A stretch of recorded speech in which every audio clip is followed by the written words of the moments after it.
I know we only have a couple of minutes, so I'll try and go through this as quickly as I can. In terms of business growth, there's definitely some positive news that came out of this particular survey, a little more so than in the previous few years, actually. In terms of predictions, about the same number of businesses in the past are predicting moderate growth in the coming 12 months. But the important thing here is that fewer businesses are predicting negative growth. So it's not a tremendously positive sign, but to me, there's a little bit of optimism in the market. And just to read into the survey in a little more detail, what most businesses are saying is that they're looking towards the year 2012 or subsequent years in terms of when they feel they're going to be back to normal, if you will, and out of this recessionary time period. In terms of business profitability, a little more good news here, a little more optimism. About the same number of businesses are coming back saying that they do expect to be profitable in the year 2010. That's about 52% of businesses. The positive spin here is that fewer businesses are expecting to incur losses than they did in previous years. So again, we're not in a situation where, the vast majority of businesses in Connecticut are profitable. We're not at that point yet, but I do see a little bit of a pendulum swing, and it looks like there's some more optimism in terms of profitability and growth from a business standpoint. The one thing the recession has done, though, these last few years, in a positive way, is that it's made businesses become more creative in terms of how they're going to grow their businesses. A few of the things that businesses are doing nowadays is they're looking to and this came from the survey, they're looking more towards the internet, for example, via web marketing, social media outlets. That was the number one vote getter. Businesses are looking to diversify into new markets. They're looking to form strategic alliances, and in some cases, they're looking towards mergers and acquisitions, in some cases with their primary competitors, to have a bigger footprint if you will, in their particular market. In terms of overall business growth and hiring, again, a little more good news. More businesses than in the past are looking to hire in the next 12 months. Just to give you a perspective, about 3 years ago, 70% of businesses indicated they were looking to hire in the following 12 months. Every year since then, that percentage has fallen. This is the first year that percentage and that pendulum has actually swung the other way. So that's definitely a positive indicator. I believe the numbers came back. 47% indicated they anticipate hiring in the next 12 months. Again, just by perspective, that was 70% just a couple years ago. So nowhere near where we want to be, but definitely a swing in the pendulum, and I think a turn towards the right direction. As far as hiring concerns again, a little more positive news here. Of the businesses who are looking to make hires in the coming 12 months, most of them wrote back and said, listen, we're really not finding any difficulty finding qualified candidates. They're out there, we're finding them, we're not having too much difficulty. I think that's a huge pat on the back for the state of Connecticut. There are some businesses, obviously, who are having difficulty. And then another variable in this particular question was more specific to hiring. And again, this is more positive news. Some of these businesses, or I should say a greater percentage of these businesses in the past, said that they're looking to hire full-time positions as opposed to part-time. Again, that's one of those things that's going to help put our people back to work. It's going to help stimulate the economy. So I think that is some good news. Not too long ago, we had a huge package called federal health care reform. We threw some questions in the survey to gauge where businesses are on that. We asked for them to comment on their understanding of the health care reform system, and it's really a mixed bag. Most of them came back and said, listen, our understanding is either very general or it's tenuous at best. Only a minority said they have a really good understanding of what the Health Care Reform Act is going to be. So we followed that with a secondary question, and we said, okay, well, what do you think the impact's going to be on your business? And most of them wrote back, 63% actually wrote back, and they said that they think the impact is going to be yet another increase in their health care costs. So not sure if that's good or bad or what that really means, but it's an indication of what their perception is of healthcare reform legislation. In terms of healthcare costs, just to take this one step further, we asked, with all of these increases and with healthcare being such a significant cost in your business, what are you all doing about it to mitigate these increases in costs? And what a lot of them have said is they're either looking to add or change the healthcare plans that they have. They're increasing their deductibles. In some cases, they're passing the increases along to their employees. But about 20% of the businesses came back and said, listen, they've been able to absorb those increases and not pass them along to their employees. The question remains whether, if we continue to be in the same economic situation that we're in right now, whether that's going to continue to be the case. And with that, I'll turn it back over to Pete. We also asked about the 2010 elections, and we asked what's the expected impact of the elections on Connecticut's business climate. And about 40% said that it would be about the same. 23% said that it might improve the business climate. 22% said unsure. 9% said somewhat worse. So, it's really mixed as to what they think is going to happen. But the real important thing, I think, is what issues do they think it's most important for candidates to answer? And really resolving the state fiscal crisis, resoundingly 40% wanted that. Enhancing Connecticut's economy and business climate, 34%. Reducing regulatory body burden on businesses, 9%, and reducing unemployment, 8%. So really, people think that it's the fiscal crisis and it's the economy, business climate that are issues. And I think that ties into some of the other things that we were talking about earlier today about uncertainty and the need to reduce uncertainty before you get to a situation where job creating investments come into play. Some of the additional findings that we saw that are of note is that most businesses would like to see cuts in state spending to reduce the state deficit.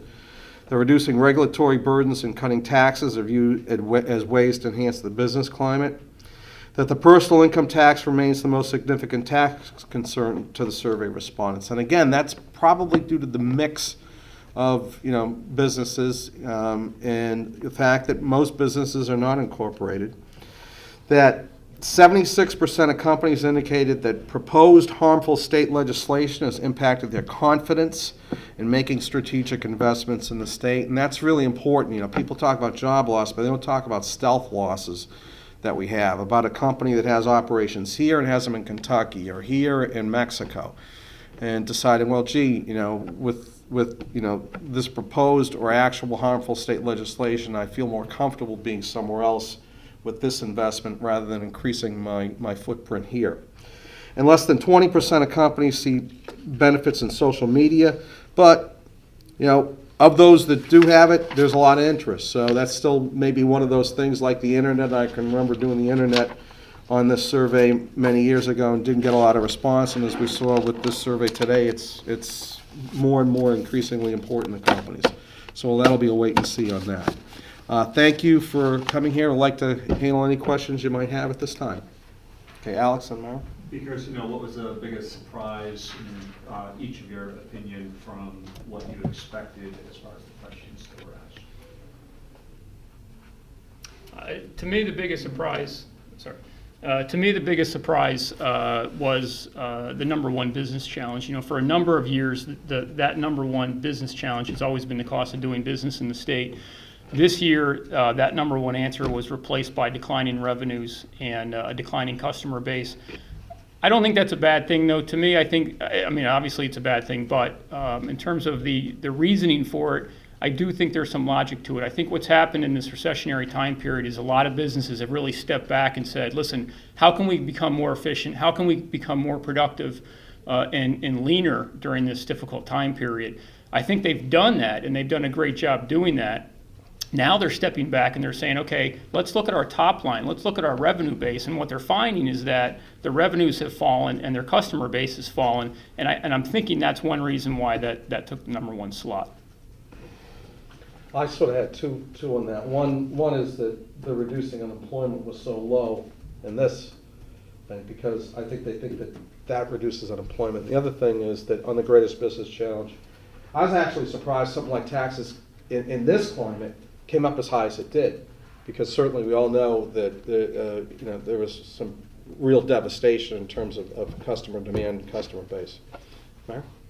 Two questions. One, on the question on are you going to be hiring, is that phrased in a way that means adding to total headcount or just any hiring at all, like if someone leaves for another job or retires? That's really any hiring, if I'm correct, right, Jason? Okay, Yeah. so that could be keeping Yeah. numbers steady or even dropping in numbers, but just replacing some people. Yeah, it could be. It I mean, could be. I think either way you look at it, you're putting more people back to work, you're Right. stimulating the economy. Right. So I think Right. either way, it's a win-win, yeah.